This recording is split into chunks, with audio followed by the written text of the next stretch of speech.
د ایران تلویزیون خوږو او معززو لیدونکو السلام علیکم ورحمت الله وبرکاتو.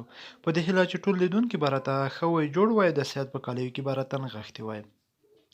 ملګرو بیا هم راغلی یم یو نوي تازه خبر سره چې ستاسو به خوښیږي او ستاسو د پام وړ به ګرځي.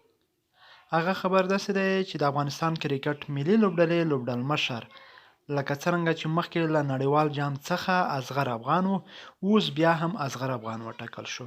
که څه هم نړیوال جام مو ډېر په غم لاړلی، ټولې لوبې مو وبایللې چې هر چا به ویل چې ټول مشکل د کپتان دی، باید کپتان نه وای بدل شوی له نړیوال جام څخه مخکې، باید نړیوال جام څخه وروسته بدل شوی وای، خو بیا هم بیرته اصغر افغان کپتان شو د افغانستان کرکټ ملي لوبډلې. نو دلته پوښتنه پیدا کېږي ولې یوازې په نړیوال جام کې اصغر افغان له کپتانۍ لرې شو، بیرته بیا ولې کپتان شو؟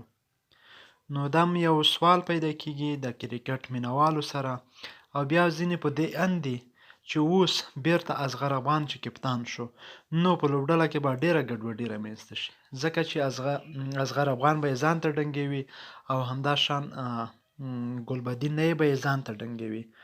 نو خبره بیا هم لا پسې پیچلې شوله، الله دې پکې خیر واچوي. نو ستاسو څه نظر دی چې آیا اصغر افغان چې بیرته کپتان شو ښه کار وشو او یا بد کار وشو؟ تر بیا ښې شوې.